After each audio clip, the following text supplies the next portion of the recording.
This is the Crowdsourced Ozone Pollution Study. Ground-level ozone pollution causes breathing difficulty and premature death. During the quarantine, ozone pollution has fallen to record lows. Air is cleaner than ever.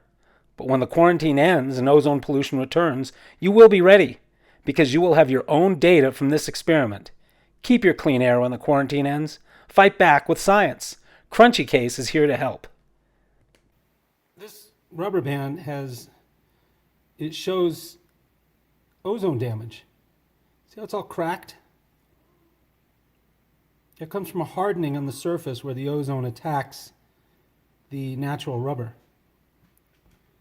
This rubber band may look like a very old rubber band, but it's actually the same age as this rubber band, which I just took out of the bag, but this rubber band doesn't show any signs of cracking because it hasn't been exposed to ozone. Look, there's traffic up on the road. That means ozone pollution.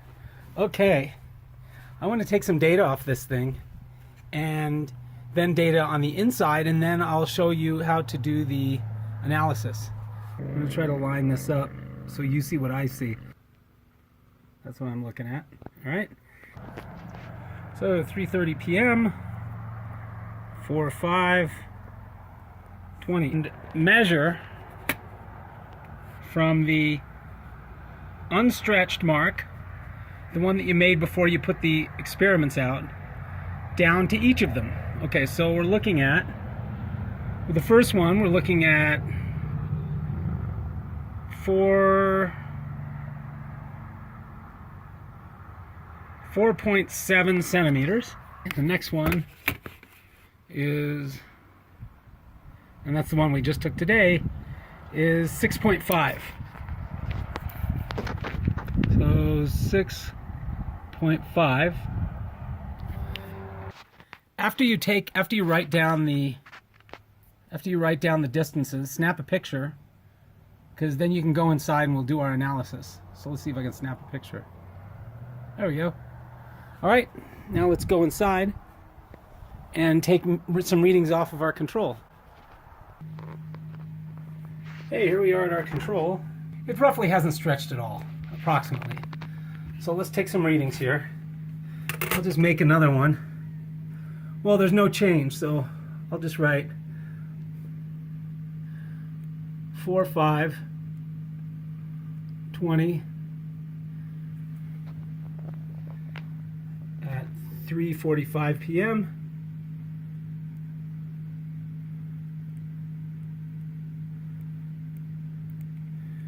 No change. All right. Whatever damage has happened to that rubber band inside has not progressed. And that's really common. That's kind of what I was seeing as well. So we're at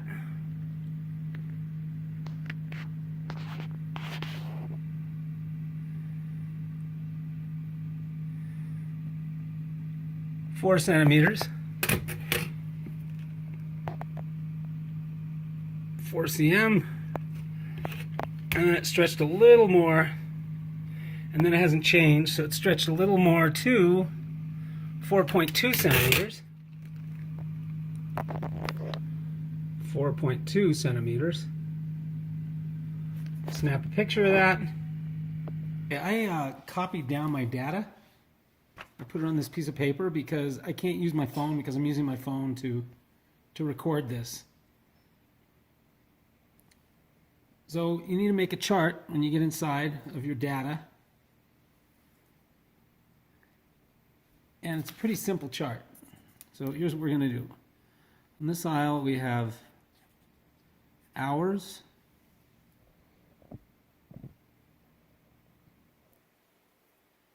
from install,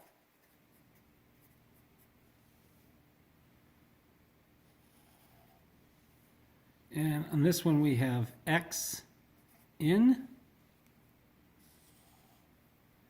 X out, and then this last column is X out divided by X in.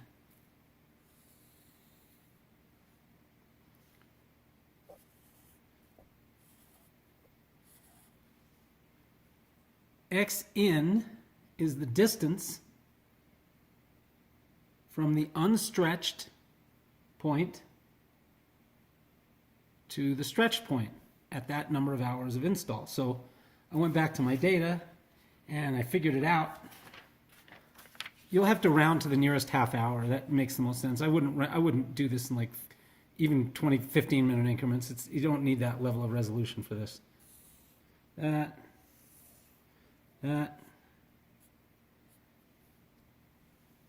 I'll put another line in. Okay, let's look at the outside. Okay, so once you make the chart, put in your first measurement would be 0 hours from install. That was the first measurement we took once your little bottle is hanging down, right after you install it. So that's 0 hours from install. So I'll look at my outside one first, because my inside one changed so little I didn't even bother taking, I mean, it just changed. I just wrote no change. But the outside one changed a lot because there was some ozone damage to it. So from the first install, let's put that there. Here, I'll fold this over. So from my first install, that's 0. And then from there to there is approximately 15.5 hours.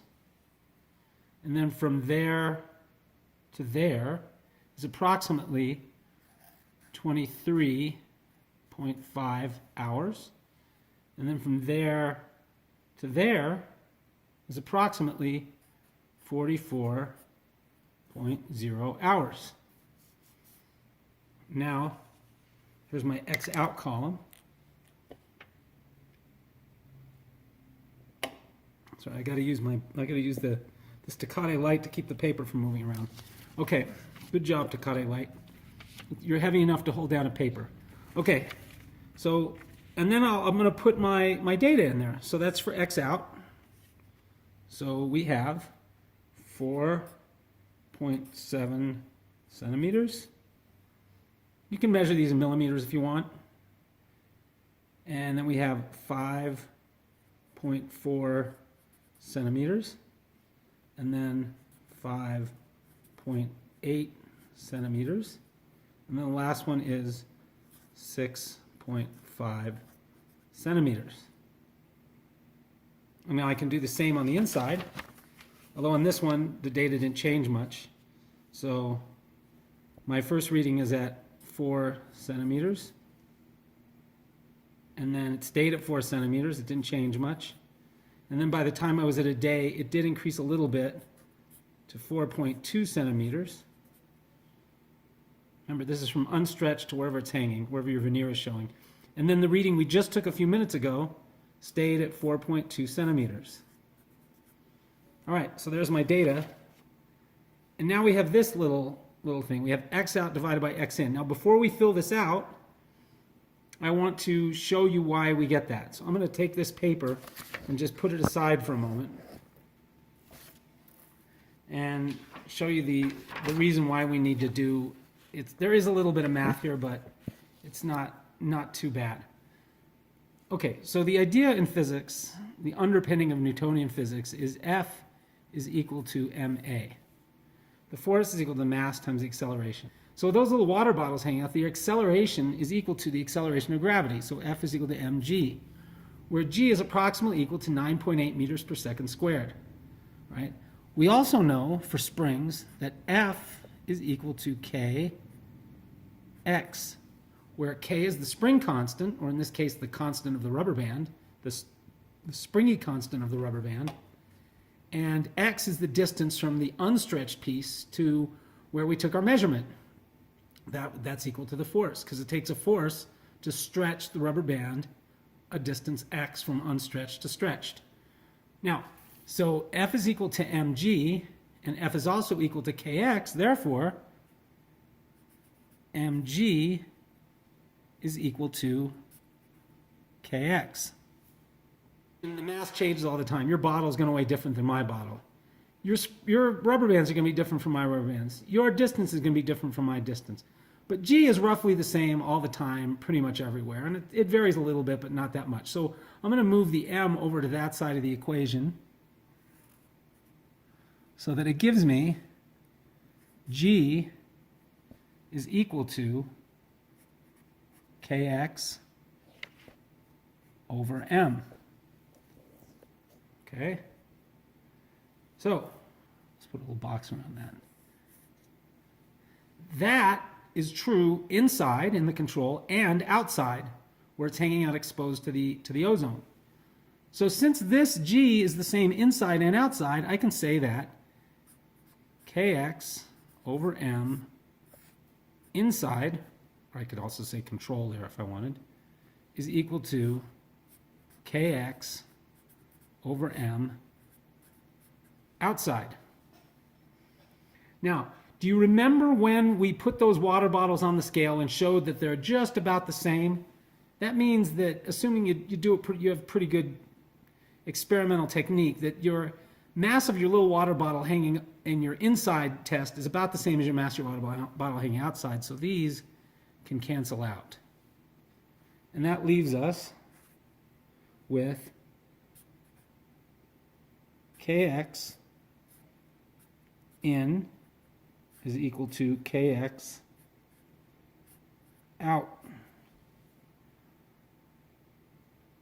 I want to move these around a little bit, so I'm going to rewrite it as K in, X in is equal to K out, X out. Now, what I would like to do is collect the K's on one side of the equation and the X's on the other side of the equation. So I'm going to bring this one over to that side and this one over to that side. So I'll divide this side by K out and I'll divide this side by X in. That gives us K in divided by K out is equal to X out divided by X in. I'm going to put a double box around that because that's the meat of our formula. This relatively simple little expression is what's going to show us what kind of ozone damage we had before and what kind of ozone damage we had after. It's going to show us what kind of ozone damage we have during the quarantine, and it's going to show what kind of ozone damage we're going to have after the quarantine. All right, fair enough. So this little relationship there is how we get that. So let's put this aside for a minute. We'll put the physics aside. Thank you, physics. All right. All right. And let's see here. So let's do a little math. We can say that we know that X out divided by X in, so we'll put X out 4.7 centimeters divided by 4 centimeters. Notice the centimeters cancel. So 4.7 divided by 4 is equal to 1.175. I already did this on my phone earlier. I can't really use my phone to do calculations because I'm using it to record this.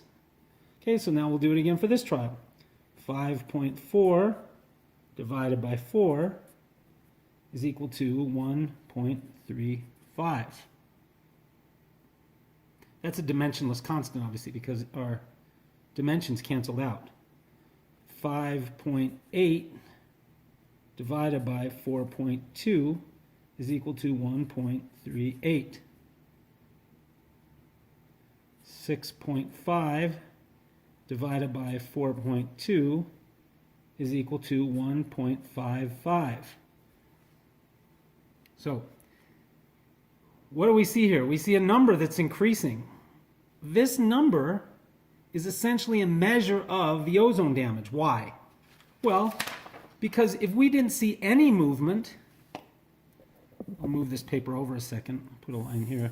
Let's just say that there's our rubber band. It looks like a spring. There's our water bottle, our mass. when we put this out on the first day, let's just say it didn't really move much of anything during the day. We lived in a, let's say it was in a very clean place and there was no ozone in the air and there was no sun damage occurring. Well, you're supposed to put it out of the sun so you don't get too much damage to the rubber band from the sun.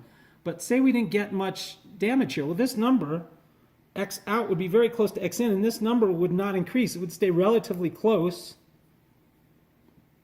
to 1. But see, that's not what's happening. It's increasing, isn't it? So as the days go by, as the number of hours increase, this is increasing while this stays relatively the same. The outside rubber band is getting weaker as the inside rubber band roughly stays the same. Anybody who's ever used bungee cords to tie things down on a truck knows this, or bungee cords to tie things down on your bike knows this. Eventually, when bungee cords are outside for a while, they tend to lose their elasticity, and eventually they don't work. So as this number is increasing, this is showing more and more ozone damage. Now remember, this is during the quarantine, so low traffic. Please do this, because when you do this during the quarantine, after the quarantine is over, you're going to see probably, and I'll show you in a little bit, and how will I show you is with this lovely little thing here. I have a portable ozone generator that I did some tests to create essentially an artificial pollution room inside my own house. Oh, what a mess that was. It's gross. All right, but I created an artificial pollution room inside my own house, and I got very different data from this. I mean, it's showing some of these same effects, but much, much, much more pronounced. And I believe that most of us will see more pronounced data after the quarantine's over. But, you know, that's the fun thing with science. You never really know. The particulates could interact with the ozone, and maybe we'd see less of an effect than we expect. But that's what science is all about, us taking measurements. So as this number increases, we're seeing more and more ozone damage. Picture this as a blown up view of the rubber band.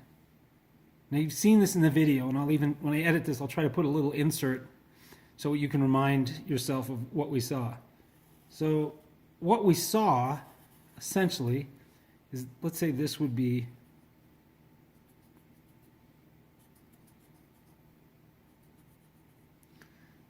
in, and that would be out. What we saw on the inside one is a relatively smooth rubber band. What we saw on the outside one were cracks. All kinds of cracks in the rubber band. So essentially, what our outside rubber band looked like when we stretched it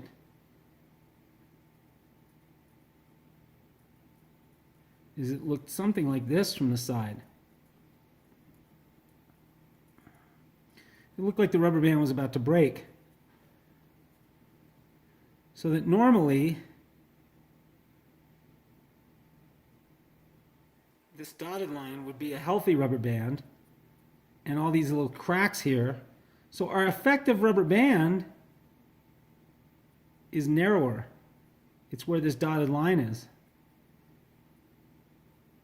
Because all these cracks and stuff no longer contribute to the spring constant of that rubber band.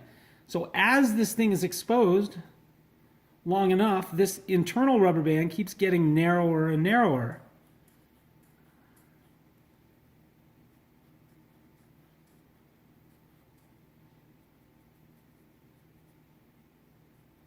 Until eventually, that little internal rubber band is too narrow, is too thin to hold the weight of the water bottle. That's what happens to a rubber band. What happens to lung tissue? Well, that's somewhat outside of this area, but there's a lot of medical research that shows that what ozone does in the lungs, at least for ozone pollution, I'm not talking about therapeutic ozone, I'm not talking about stratospheric ozone way up in the atmosphere. I'm talking about ozone pollution. What ozone pollution does in the lungs is very similar to what it does to that rubber band. Is it hardens it, it creates scar tissue. You could think of these cracks on that rubber band as akin to scar tissue in your lungs. Okay, thank you. If you can't find a small water bottle, let's say you can't find a small water bottle or 2 small water bottles. Can't find it. Don't know where they are. You don't want to leave the house, quarantine, etc. You can use a bigger water bottle. So we were using these little fellows, but you could potentially use a bigger one like that, or even like that. However, you'll need to use a bigger rubber band, a thicker rubber band, because you have more mass here compared to a smaller amount of mass there. So remember, if you can't find small water bottles, use big ones, but then use a bigger and beefier rubber band. What if you can't? What if all you have are little teeny tiny rubber bands and all you have are big bottles? Well, in that case, unfortunately, you're going to be forced to using 2 or 3 rubber bands per bottle, which isn't ideal because it really makes the problem complicated, but do your best because it's important for you to use what you have on hand because the data in this case is very valuable. Yes, there will be more errors as you make this thing deviate from our suggested way. However, one of the advantages of crowdsourcing data is we can still get a lot of information regardless of the error. It's still valuable. You might have some systematic error from using multiple rubber bands on a larger bottle, but we'll still be able to see this delta here. You might have the same amount of error there, but we'll still be able to see that change. So don't get distraught if you can't find exactly the right stuff you need. Just go get your data anyway. Thank you. Holy smokes. There's an ice cream truck. Hey guys, there's an ice cream truck. Oh, I don't have any dollars for the ice cream truck. Oh, why? This is my penance. I don't have any money for the ice cream truck. There's no money for the ice cream truck. Oh no. Oh no.